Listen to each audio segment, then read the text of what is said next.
Je suis Madame Silla Fatimata Sey. Je suis sénégalaise. Je travaille dans le domaine du développement. Je suis diplômée de MIT. Après avoir étudié ici au Sénégal et en France, donc j'ai été aux États-Unis et j'ai étudié. Disons que les mathématiques ont toujours été quelque chose que j'ai toujours adoré. J'ai toujours aimé la science plus qu'autre chose et je me suis donc spécialisée dans l'informatique. Mais j'ai été très vite attirée par l'éducation parce que de nature, j'aime partager.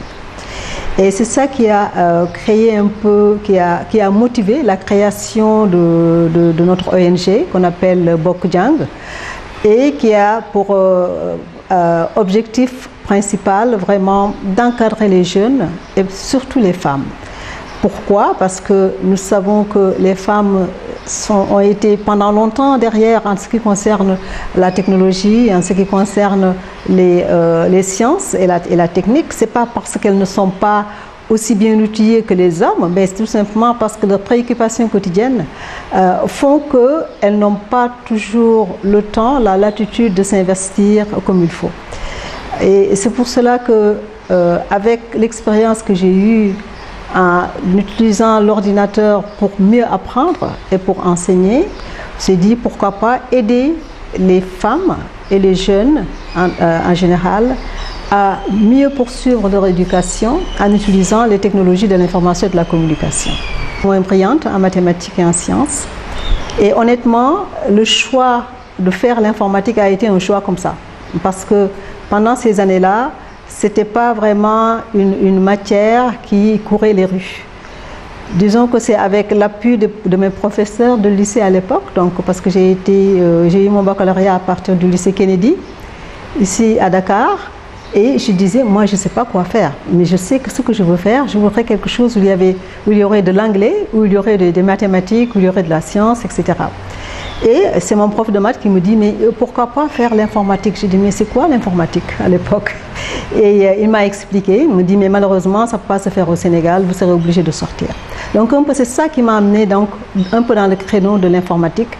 Et quand j'ai fini mes études, j'ai toujours eu le goût de partager, comme j'ai dit, j'ai toujours eu le goût d'aider. Donc j'ai été naturellement attirée vers l'éducation qui pour moi est une occasion de partager, d'appuyer les autres et de voir quelqu'un évoluer parce qu'on l'a aidé.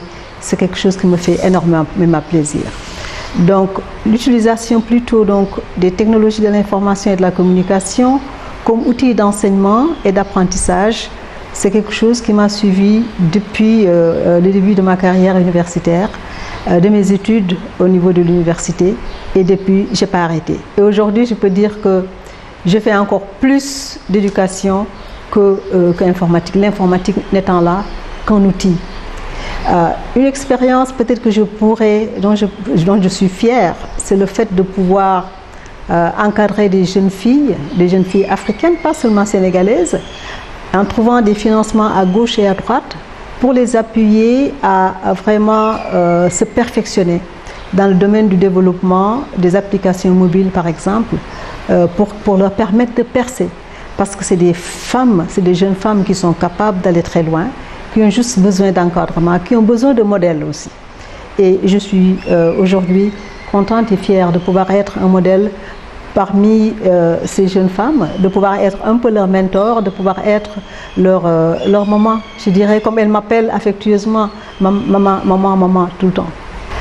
Oui, je pense que pour que les femmes deviennent des leaders dans le domaine des technologies, c'est la base, c'est d'abord la confiance en soi, la persévérance, travailler et aussi se dire que je peux le faire et ne pas être parfois trop dur parce qu'on est jugé, nous les femmes, d'être trop dur, de ne pas parfois être en mesure vraiment de diriger parce que ou bien nous tendons trop d'un côté ou de l'autre, ce qui n'est pas toujours bien.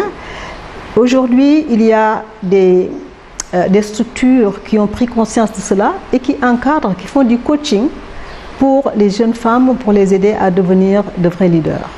Mais le mot correct à dire, c'est que c'est la persévérance, c'est le travail, c'est la confiance en soi-même et se dire que je peux le faire et je peux réussir.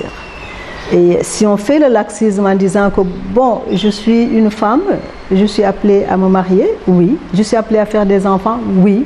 Je suis appelée à surtout éduquer mes enfants. Et c'est là où on a encore le plus besoin de la femme, du leadership de la femme au niveau avec l'informatique, parce que l'informatique justement peut permettre à la femme de se libérer davantage, de se libérer de certains travaux, de pouvoir travailler à partir de chez elle. D'ailleurs, ça se fait maintenant partout.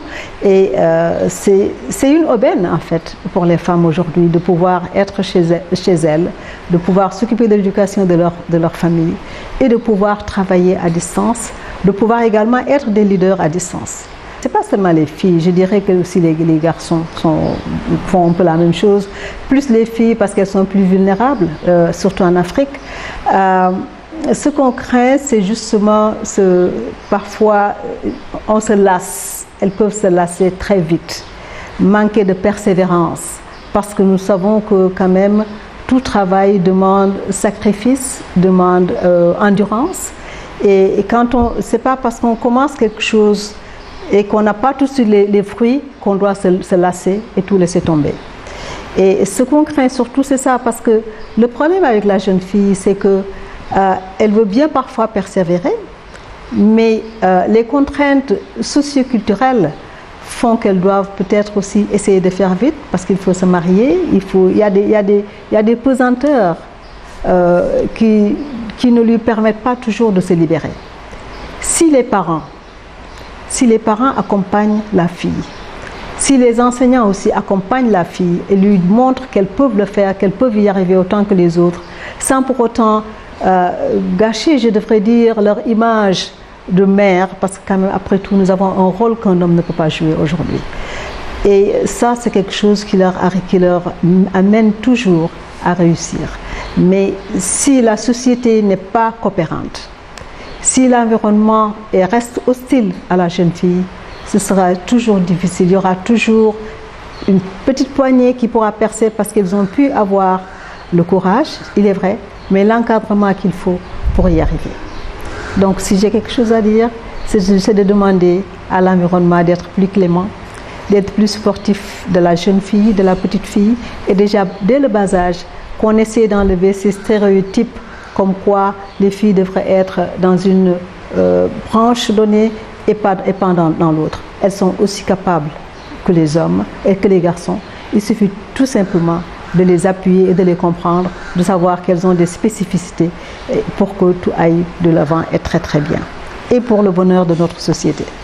Ce que je viens de dire, que les filles doivent avoir confiance en elles-mêmes. Elles doivent savoir qu'elles ont un rôle à jouer dans ce monde. Elles ont un rôle à jouer dans la famille, dans la société, dans le développement de leur pays. Et que ce qu'un garçon peut faire à côté d'une fille, ce serait encore mieux parce que la fille pourrait travailler, appuyer les efforts de toute une société. Plus que n'importe qui, puisqu'elle a plus de responsabilités demain en tant que mère de famille, en tant qu'épouse. Et elle a un rôle très très important à jouer. Il faut qu'elle soit consciente de cela et qu'elle se fasse confiance et qu'elle persévère, qu'elle travaille dur. Rien ne se gagne à la légère. Non, il faut travailler dur et il faut y croire. Il faut y croire, travailler et savoir qu'on a un rôle à jouer.